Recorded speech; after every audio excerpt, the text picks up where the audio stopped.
commencer, je vous invite à vous installer à l'aise dans un endroit où vous vous sentez bien, assis, allongé ou accroupi. Vous pouvez fermer les yeux ou bien les garder dans le vague. Vous pouvez aussi mimer les gestes avec vos mains. Que vous soyez seul ou en groupe, vous avez juste à vous laisser guider par la bande sonore. Avant de commencer à visualiser la manœuvre, je cherche à prendre en compte mon niveau d'activation. Suis-je prêt, angoissé, détendu? Si je me trouve angoissé, je vais venir faire quelques respirations relaxantes. J'inspire et je viens souffler longuement.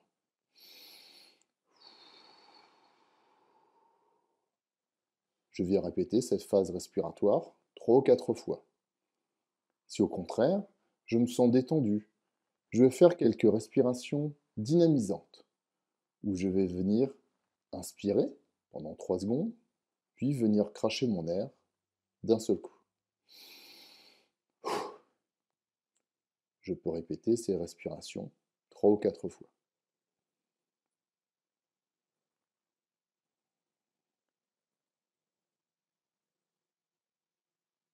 C'est bon, je me sens prêt à visualiser la manœuvre.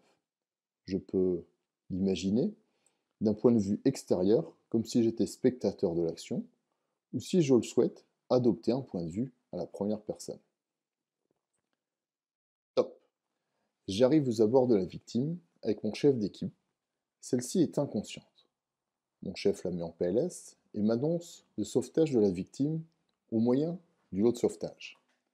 J'analyse, puis visualise la position de la victime dans l'espace, par quel accès nous allons la faire descendre, et où je vais placer le triangle d'évacuation.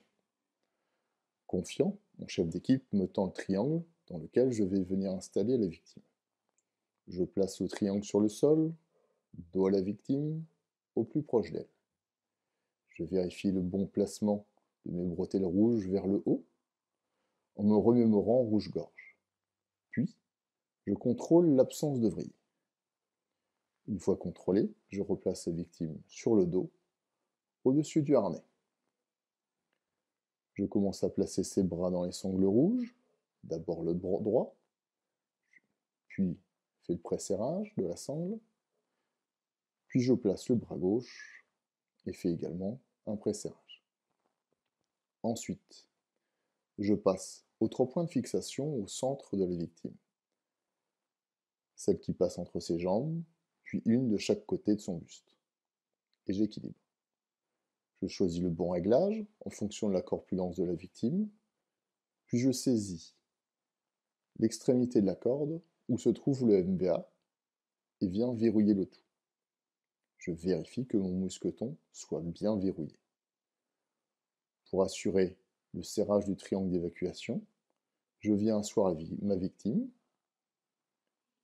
je viens me placer derrière elle et je viens tirer sur les sangles l'une après l'autre pour que le serrage soit homogène. Puis, je la rallonge au sol et la remets sur le côté en PLS. Une fois le harnais de la victime placé, confiant, je vais pouvoir accrocher la commande dans son dos. Pour cela, je détricote la commande afin qu'elle ne fasse pas de nœud.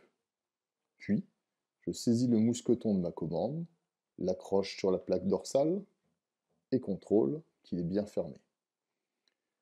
Le reste de la commande à la main, je me dirige au passage au vide et crie au binôme en bas « Attention pour envoyer ». Quand celui-ci me répond « Envoyer », j'envoie la commande. Après m'être assuré que je portais bien mes gants, je rends compte à mon chef d'équipe que je suis prêt à entamer la descente. Il me répond d'engager la victime au bord, tout en disant au binôme d'en bas « Attention pour présenter la victime ». Quand ils sont prêts, ils répondent « Présenter ». Le chef régule la descente. Une fois la victime au sol, le binôme nous le confirme « Descente terminée ». Comme il n'y a pas d'autres victimes à évacuer, mon chef d'équipe crie « Sauvetage terminé ». C'est bon, la victime est sécurisée, je peux poursuivre ma mission. Merci à vous.